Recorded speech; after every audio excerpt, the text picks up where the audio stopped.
Now, turn off all the lights and get ready to never sleep again. My Friend Has a Coin-Operated Little Brother by Magpie Quill. There were so many weird kids at Ashbourne Intermediate School that the weird kids didn't even stand out from the rest. There was Tina Reese, who wore an eye patch every day and claimed that the hamster in Mr. Trevor's room had eaten her eyeball out. There was Andy Bale, who always went around smiling but never spoke a single word. And of course, there was Zach Wilson, who seemed like a nice and quiet kid, except the other day, Kimberly Lee swore she saw a massive fucking bark scorpion crawling out of his pocket. We all gasped when she had said that, not because of the scorpion part, but because Kimberly said fuck. Then we proceeded to gawk at her with a half-envious kind of awe. Anyway, there were a lot of weirdos at Ashbourne, but my best friend Hannah wasn't weird in the slightest bit. At least, I thought she wasn't until one day after school, when she came up to me with nervous excitement glinting in her eyes. Sadie, she said, want to hold onto your Macy's money and come over to my house? I've got something to show you. I frowned. Why my Macy's money? Because I'm going to show you something way more amazing than a new pair of shoes, and I need quarters for it. What is it? You'll see. I put my hand in my pocket and touched the fuzz of my little kitten-shaped coin purse, where I put the 2 quarters my dad gave me every day so that I could save up and buy the furry leather lace-up boots in the store window of Macy's. More amazing than the boots, huh? I muttered. Hannah nodded enthusiastically. Fine, but this had better be worth it. Hannah didn't have a dad. That much I knew from the day 2 springs ago when she came to school crying. She told me her mom had kicked her dad out of the house, screaming and threatening and all that. I knew Hannah missed her dad because she would sometimes show us pictures on her phone and tell us stories of what a cool dad he was, how he was a watchmaker and sometimes would make her these tiny little wind-up toys that would move and talk to her with little doll mouths. That sounds fake, Kimberly had snorted. It's real. Oh yeah? Let me see them then. My mom smashed all of them when she kicked my dad out. That had made everyone sort of feel awkward, especially because Hannah started tearing up, and Kimberly had sauntered down the hallway muttering to herself. Sadie? I snapped back to attention. What? Listen to me. You need to keep this a secret, okay? The thing I'm going to show you? Just show me already. You've got to promise.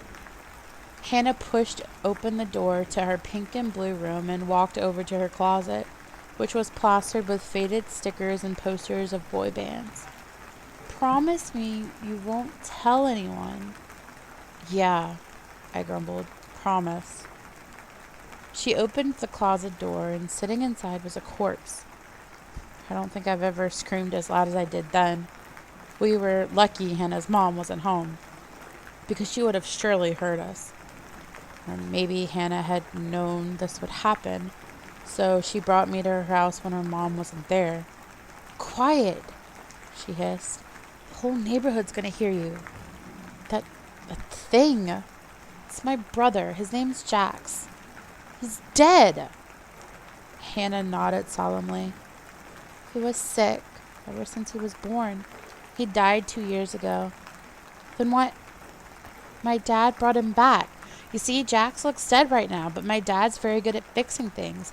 He found a way to fix Jax, and now I can talk to him whenever I'd like. I wanted to look at her to see if she was serious, but I couldn't tear my eyes away from the corpse. The pale and bony body sitting on the floor of Hannah's closet was that of a small boy, something like 12 years old, though it was hard to tell with his shriveled skin and sagging features. He was dressed in white linens as if he had been prepared for a burial that never happened. His eyes were closed and his head lolled limply, and in my catch breath I caught a hint of a faint, sickening stench. "Quarters, please." I shook myself out of a daze. "Huh?" "The quarters. I need them to make him alive." I stared at Hannah. She rolled her eyes, stuck her hand in my pocket, and fished out my kitten-shaped coin purse. She zipped it up and shook out 2 quarters, and then crouched down by the corpse in the closet. "Hey, what are you doing?" "Come and see." With stiff movements, I lowered myself to be eye level with the white, shriveled body.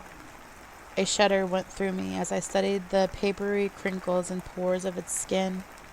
Without even a bit of hesitation, Hannah tipped open the jaw of the little boy and stuck her fingers into his mouth. I almost gagged as she parted his yellowish teeth and used her thumb to peel the stiff, grayish tongue from the bottom of his mouth. "There's a coin slot," she said. "See?" Even as I recoiled in disgust, I could see the narrow, horizontal slit in the skin under the boy's tongue. Hannah took the 2 quarters and slipped them into the slit, then sat back and grinned. I watched the corpse, partly dismissive about Hannah's ridiculous claim that her dead brother could come back alive, and partly terrified of the, but what if he did? At first, nothing seemed to happen, and I began to believe my best friend was just crazy. But then I saw it. The boy's skin was inflating, it seemed. The papery white wrinkles of his face slowly erased, and the bones in his hands receded as his fingers became fingers instead of sticks. A tinge of pink gradually returned to his cheeks, and even his long, messy hair seemed to regain some of its color, a similar golden brown to Hannah's ponytailed curls. As I watched in disbelief, small, muffled clicking noises began to emanate from the boy's chest. The sounds were rhythmic, like tiny mechanical heartbeats, or maybe they were breathing sounds as the boy's chest began to rise and fall. Finally, the boy opened his eyes. They were soft hazel, just like Hannah's. "Hannah?" it said in a small voice. "You're still here?" Hannah threw her arms around the boy. The boy blinked, smiled, and hugged her back. "It's been so long," Hannah said. "I'm sorry. Mom caught me stealing quarters from her purse, and now she won't give me any money." The boy buried his nose in Hannah's shoulder. "I thought maybe you had forgotten about me." It felt like an eternity in the grave. "I'm so sorry. I'm here now." The boy hugged her tightly for a long moment. Then his eyes wandered to me. "Who's that?" Hannah quickly pulled away and gathered herself. Right. I should introduce you, Jax. This is my best friend, Sadie. Sadie, Jax." I swallowed hard. "Hi, Jax," I said haltingly. I trailed off, at a loss for words. Jax smiled sheepishly and turned to Hannah. "I thought you were keeping me a secret." "Yeah, well, Sadie's my best friend, and best friends are for sharing secrets." "You just needed my quarters," I muttered. "That was part of it. Now, what do you guys want to do?" I spent the afternoon playing Mario Kart with Hannah and her dead brother. Close to the end of our second hour, Jax put down his controller in the middle of a game and sat back on the fuzzy pink carpet. "I'm going back," he said quietly. Hannah paused the game. When we looked at Jax, his cheeks were starting to turn pale. "I don't want to go." "I'll get more quarters," Hannah said. "I promise." "When?" Hannah bit her lip. She looked at me pleadingly. I put my hand in my pocket and thumbed the fuzz of my coin purse. I took a short breath, thinking about the boots in the Macy's store window.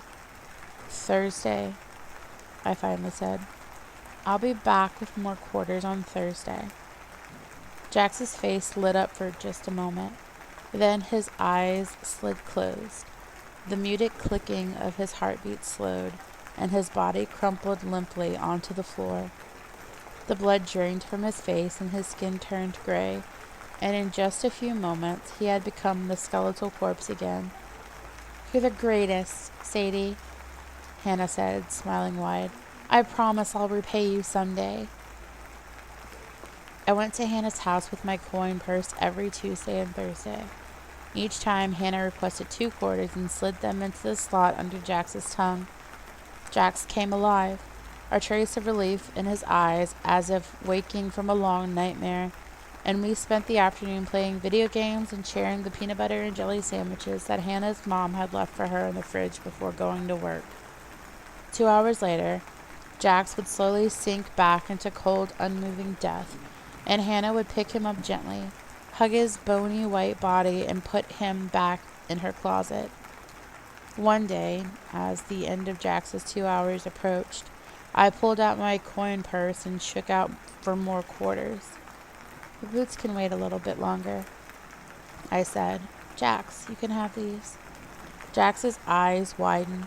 Hannah's did too. She quickly clasped her hands over mine. "Wait, Sadie, he can't have those." "Why not?" "I'll stay in the room," Jax said quickly. "No going downstairs. Promise." "No, you have to go back to the gray now, and Sadie will be back on Thursday." "Why can't he have the quarters?" I asked again. Hannah hesitated, like she was trying to decide whether to tell the truth or not. Finally, she sighed. "My mom will be home soon. She doesn't know Jax is here." "What?" "She didn't like what Dad did to him. She said he was an abomination, a zombie, a robot wearing the skin of her little boy." Jax's face went slack. I could almost hear the lurch of his clicking heartbeats. "That's why she kicked Dad out," Hannah snapped. "She put Jax in a garbage bag and threw him in the dumpster. If she finds out I snuck him back into my room, she'll smash him to pieces, just like she smashed the wind-up toys." Hannah took the quarters from my hand and stuffed them back into my purse. "That's not true," Jax whimpered, his eyes full of pain. "Mom wouldn't—" "Mom's not the way she used to be," Hannah said grimly. "I told you. That's why you shouldn't see her, and she shouldn't see you." Jax opened his mouth to say something back, but at that moment the clicking of his heartbeats began to fade. His eyes slid shut, and he slipped to the floor. "I'm going to call my dad," Hannah muttered, pulling out her phone. "You should leave now. I need someone who will understand." Tuesday was awkward. Jax had the same relief in his eyes as he woke up, but he also looked sad. Mario Kart wasn't as fun. My coin purse felt heavy in my pocket. I tried to remind myself of the furry boots at Macy's, but all I could think about was how much time all of those quarters could buy for Jax. "He's happy with 2, Hannah said as she put his body back in the closet. "Even that is a blessing for him, Sadie. We can't risk throwing his life away." "You could stay in your room like you promised," I said. "Your mom won't see him." Hannah shook her head. "He misses Mom. Sooner or later he'll try to go to her, because he won't believe I'm telling the truth about her." She said it with a tone that didn't invite me to argue. I went home for the evening, and in the weeks that followed, neither I nor Jax acknowledged the extra quarters in my purse. Things almost became normal. Then we realized that Jax hadn't forgotten. It was a Thursday. Hannah and I were downstairs in the kitchen fetching the peanut butter and jelly sandwiches from the fridge when I noticed something was missing. "Sadie, what's wrong?" I patted my pocket. My coin purse was gone. We ran upstairs and threw open the door to Hannah's room. Jax stood trembling in the middle of the room. He was bleeding from his mouth. The slot under his tongue split and torn from stuffing inch-thick stacks of quarters at once. He looked up at Hannah with a strange mix of anger and sorrow in his eyes. "It's done," he said. "You can't stop me now." He tossed the blood-stained purse onto the carpet. Hannah scrambled to pick it up and look inside. It was empty. "Jax," she cried. "What have you done?" "You've been keeping me prisoner in this room for years," he said, his voice cracking around the edges. "I'm going to see Mom, whether you like it or not. I'm going to walk out on the streets. I'm going to find Dad and bring him back home." "No, you are not. You can't tell me what to do now." Hannah dashed across the room to her desk. She yanked open a drawer, dug deep beneath piles of old magazines and tangled cables, and closed her hand around something small and shining. "Yes, I can," she growled. "All you had to do was stay quiet and be happy. Why won't you believe me? The world will take you apart to pieces." She strode over to Jax. He shrank away, but she grabbed him by the collar and swiveled him around. In her hand, she raised a small silver key, intricately cut, and set it with tiny jewels like it was part of an expensive watch. Only when she yanked down Jax's collar did I notice the thin silver keyhole set into the nape of his neck. "Let go of me!" Jax cried. He covered the keyhole with his hands and struggled, hard enough to tear the thin linen of his shirt out of Hannah's hand. He ducked away, kicked a chair into Hannah's knees, scrambled up onto her desk, and threw open the window. My heart plunged into my stomach. "Jax, no!" Jax glanced back for just a fraction of a second. Blood dripped down his chin and tears filled his eyes. The click, click, clicking of his mechanical heart was painfully quick. Then he jumped out of the window, and Hannah screamed his name, and I heard the soft thump of a body hitting the lawn below. For a moment, there was silence. Then we heard the scrabbling of footsteps, bare feet pattering on grass. By the time we ran up to the window and looked down, Jax was nowhere to be seen. If he was looking for his mom, Jax should have come back home by now. He never did. Hannah waited anxiously at home until bedtime, but the only person who came home was her mom from work. I walked up and down the neighborhood streets, looking into storefronts and alleyways, until I had to go home because my parents would worry. We did it again the next day, and the next. Jax never came back. I racked my brain to remember how many quarters I had in the coin purse. 30, maybe 40. Hannah fell silent at the thought of her brother collapsing on the streets and returning to a corpse. We discussed whether something like that would be on the news, and in her desperation, Hannah decided to take comfort in the fact that they never mentioned Jax on television. "He must have found some way to get more quarters," she said. "He must have." Hannah calls her dad every day now. She cries, says it's her fault. I only hear muffled fragments of the words coming from her phone, but her dad sounds like a pretty nice person. If you see a little boy on the streets whose heartbeat sounds like clockwork, please let me know. And if you stumble upon the white, withered corpse of what used to be a boy, out in broad daylight with nothing to suggest how he died or where he came from, please hide him in a safe place and look under his stiff, dead tongue. He might sorely need some quarters to see his family again. Greetings, spoils and ghouls.